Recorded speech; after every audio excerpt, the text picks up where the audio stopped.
Assalamualaikum warahmatullahi wabarakatuh.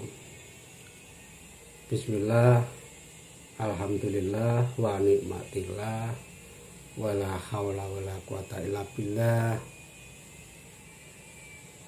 Buat saudara-saudaraku sebangsa dan setanah air dimanapun Anda ini berada, mari kita sama-sama belajar dan belajar.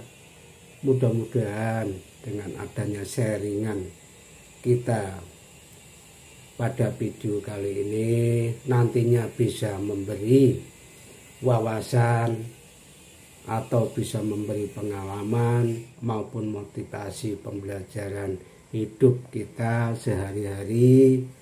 Apabila nantinya di video saya ini ada yang kurang pas atau kurang nyaman di hati para pendengar, sudilah kiranya nanti saya pribadi minta maaf yang sebesar-besarnya tentang adanya tayangan-tayangan video yang sudah saya tayangkan.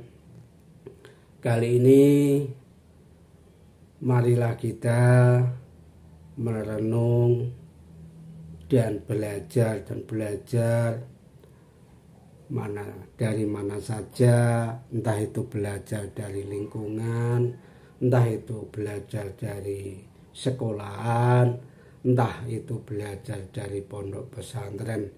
Yang penting kita ambil kesemuanya hikmah dan apa yang sekiranya bisa kita jalankan, yang harus kita jalankan, dan kiranya tidak pantas kita jalankan ya kita tinggalkan, karena kita semua bisa memilih mana yang terbaik bagi kita dan mana yang cocok bagi kita kesehariannya dalam berumah tangga, segi lingkungan, segi apa saja. Jadi pembelajaran itu tidak harus dari sekolahan, ya tidak harus dari pondok pesantren. Kita belajar dari lingkungan itu juga bisa. Kehidupan yang situ, yang sini, yang ini dan yang itu bisa kita ambil hikmahnya dan kita bisa belajar dari situ juga bisa. Dan di sini saya mau berbagi tentang mahabbah makrifat,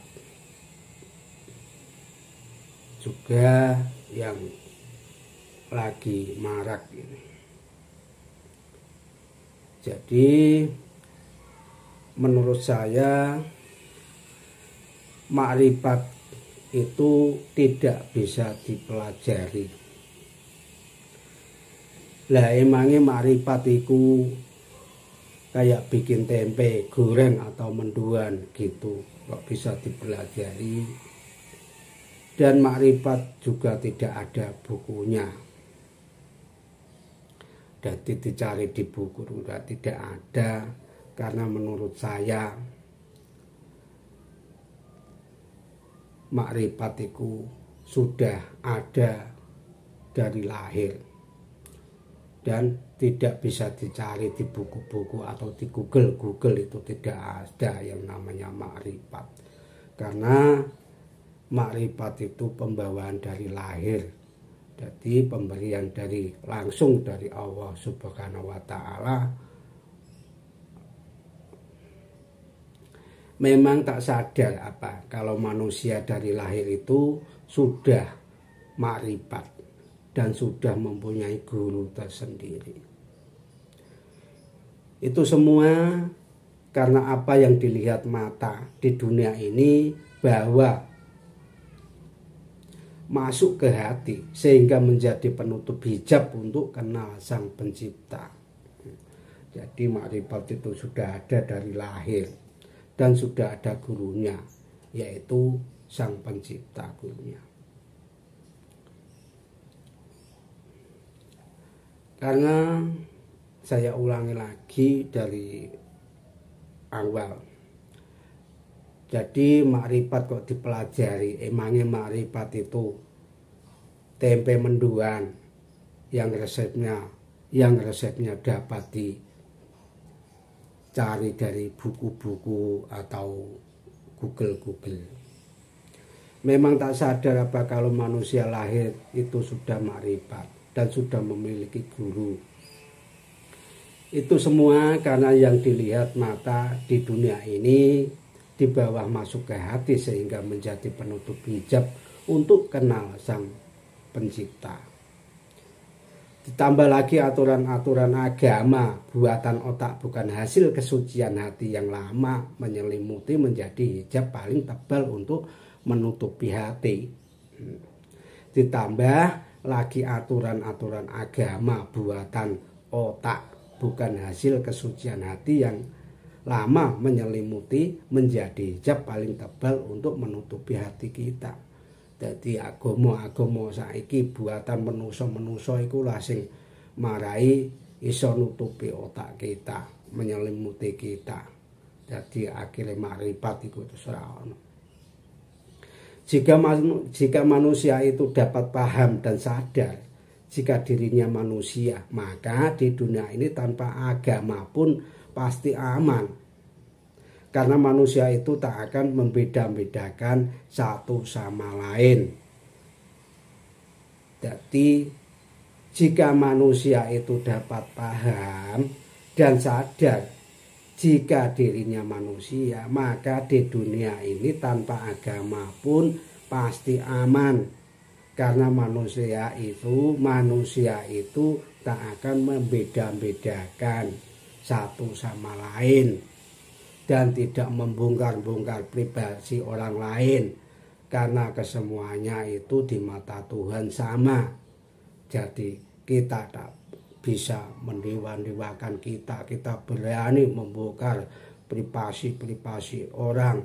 Kita berani ada yang mengatakan isi A ini pemberani pahlawan apanya.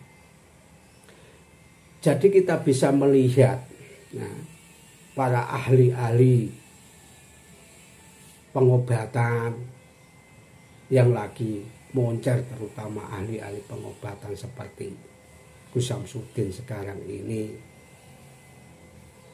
dan yang lagi tenar si pesulap merah Bang Marcel sekarang ini, yang lagi tenar di Mensos. Semua menjadi Tuhan. Dia mengatakan dia yang paling benar, dia yang paling benar, dan dia yang paling benar. Seakan-akan kebenaran itu milik dia sendiri. Tidak ada yang mau mengalah, merasa paling benar. Seakan-akan dialah Tuhan. Dan seakan-akan dia menjadi Tuhan. Bisa merantas segala privasi orang, bisa mengobati semua penyakit yang ada di dunia ini. Contohnya itu yang lagi marak, yang lagi tenar di medsos, di media TV, dan di YouTube sekarang ini. Kita pun nggak punya agama, kita memegang agama kalau kita merasa manusia. Aslinya kan bisa tidak membeda-bedakan dari mana, tidak membongkar-bongkar privasi apa pekerjaan orang itu, apa pekerjaan orang ini. Tidak usah kita membongkar-bongkarkan. Seakan-akan kita Tuhan apa-apa, bisa merantas apa yang ada di dunia. Tidak, kita harus berpikir ke situ, kita harus berpikir jernih. Karena kita adalah manusia biasa yang tak luput dari dora dan dosa yang selama ini kita lakukan. Apakah gembar-gembor di medsos itu dia orang yang paling gentleman, dia orang yang paling pintar, apakah dia yang paling kuat di dunia? Tidak. Kekuatan dan segala macam apa yang ada di dunia ini adalah milik Allah Subhanahu wa Ta'ala. Dan kita akan meninggalkan dunia panah dan dunia yang hanya sementara ini. Bukan kita selamanya di dunia. Makanya kita harus berbuat kebaikan dan kebaikan.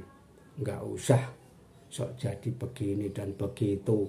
Apalah itu dampaknya bisa merugikan kita. Karena kita hidup di dunia hanyalah numpang atau mampir ngumpi.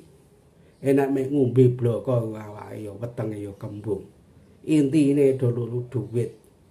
Do lulu wah melek duwe jeneng ngene, melek sok juara, melek ngene. Ben ngono tok intine.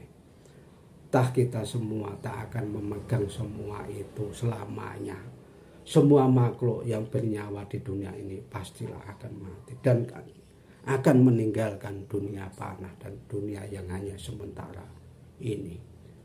Itu saja yang bisa saya bahas pada pertemuan kali ini tentang mahabbah, makrifat.